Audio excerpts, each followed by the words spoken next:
Hi, my name's Thomas, and today I want to walk you through my passion and how I connect that to my purpose and why I care about making a change in this world.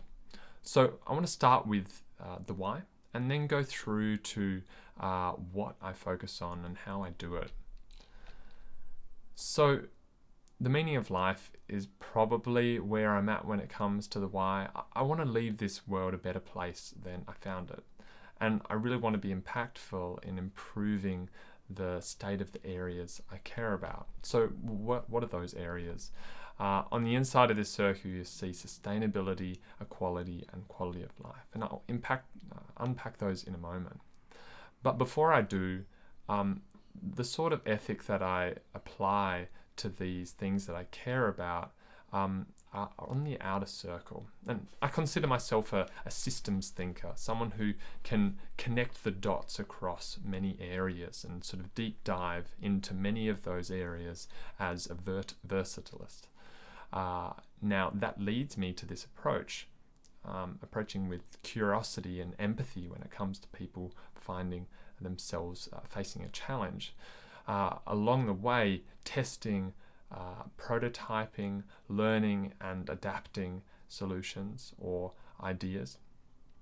And then through my exposure to various innovation practices, I really value that diverse view across many people, eliminating bias and trying to come to a more objective representation of where a challenge is at, where the opportunity lies, and then to be as transparent and authentic as possible when it comes to representing the opportunity at hand. So I want to add a bit of context to these three areas. When it comes to sustainability, I'm talking about it on three different levels. Firstly, climate change. This is the biggest problem of my lifetime, I believe, and I want to try and address this challenge where our planet only has finite resources and where we need to figure out some way to be more cyclical, some way to, use those resources in the best way possible. At the community level, Australia has such a fantastic opportunity in its location, in its resources, to really take that challenge of decarbonisation on head on.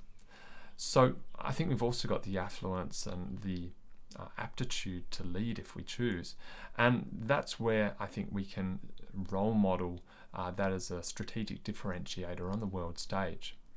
Now at home, I'm driven by the hope that my children will have a world that they can feel safe and appreciative of, and to role model these goals, I really want to live a less wasteful life, as well as developing the businesses around me in this country and state to really affect that change that I want to see. When it comes to equality, I'm talking about three different levels as well. Now, climate change has definitely been exacerbating global inequality in terms of in particular the developing world's ability to respond to changes in the environment.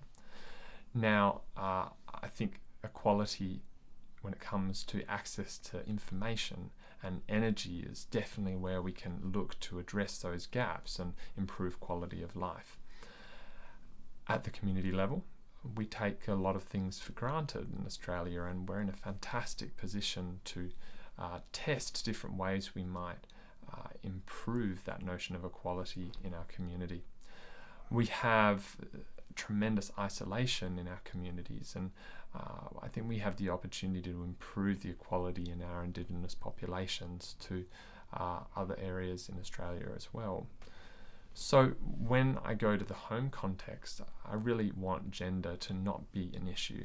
I want my daughters to feel as limitless as my sons when I have a family, and I want to continue to address those biases that are unconscious, that drive me, whether I like it or not sometimes, to be unequal in my behaviours.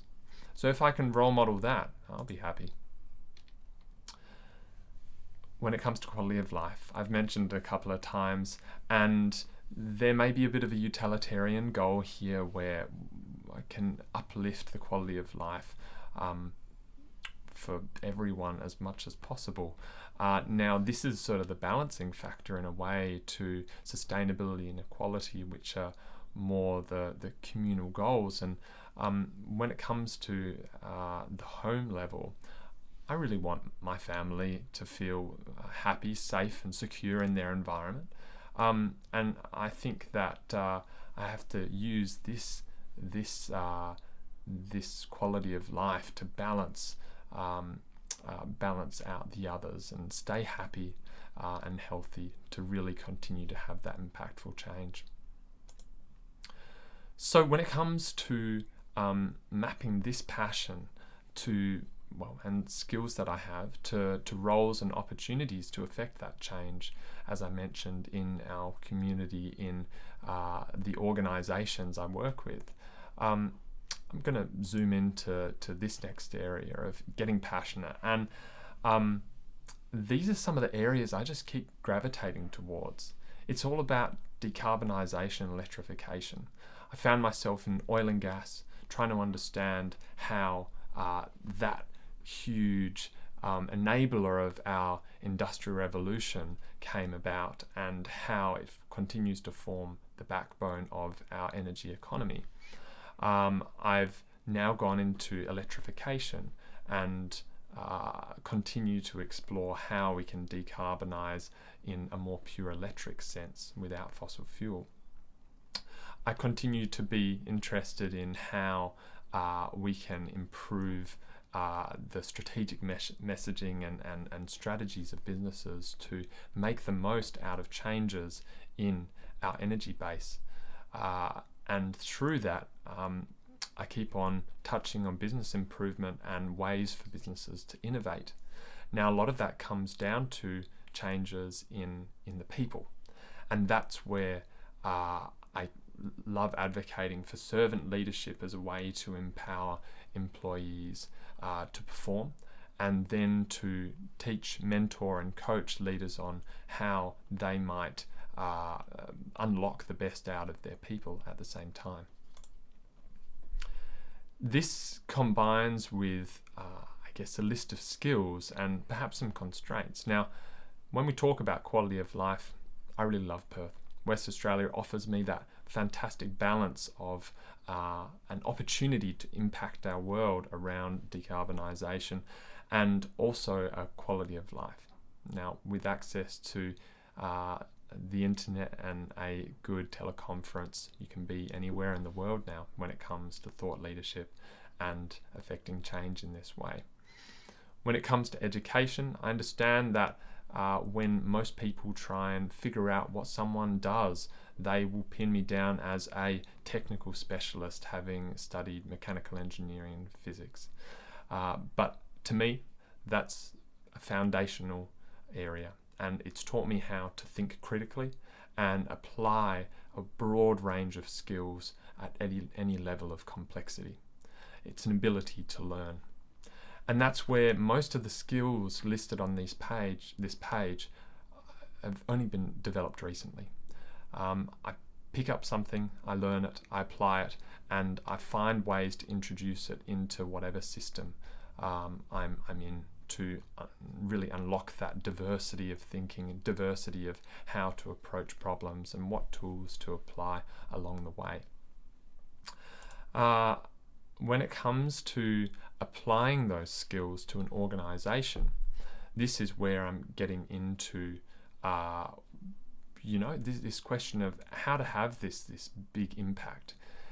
And it can be on the left, which is right inside a team, delivering a project, perhaps in my immediate context around distributed energy resources and how to really unlock the team and deliver the outcomes that are best for the community and progress our community when it comes to addressing a challenge around intermittent energy sources and the stabilisation we need to proliferate electrification.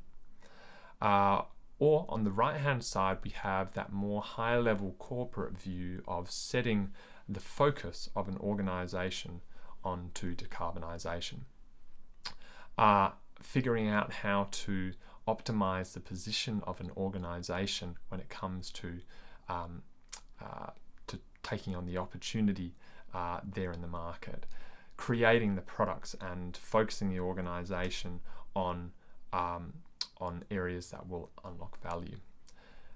Now, sitting there in the middle is where I find myself now. It's very much about developing the middle layer of organizations, in middle to large size organizations, and building that engine for delivery. How do you communicate the strategy of decarbonisation on the right through to the people on the left? And what I do now very much has to do with, I guess, what's on this next slide, the middle spot. I work with team leads and, in our case, tribe leadership or portfolio leadership to uplift measurement capability to enable the delivery of those impactful initiatives in alignment with a corporate strategy that is unfolding. That being the delivery of valuable outcomes over busyness, where we are not necessarily looking at what is being delivered, whether our end users, our customers, really are going to pay more, are going to be more engaged, are going to consume less fossil fuel along the way.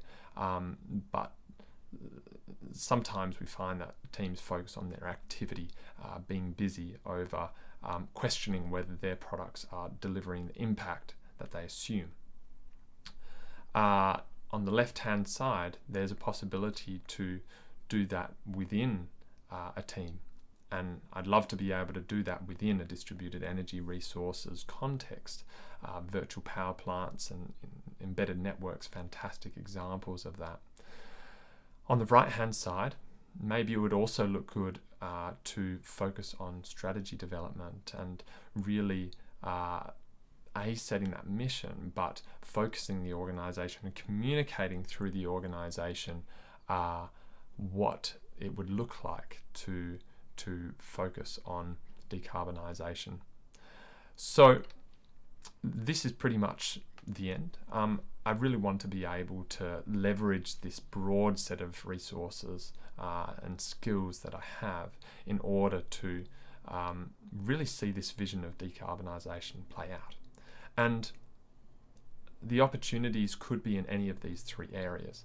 But with the skills that I have and the passion I have in these areas and the approach to really solve problems at hand, that's what I really want to leave you with in terms of understanding what might be possible going forward in connecting my purpose to a passion. Thanks.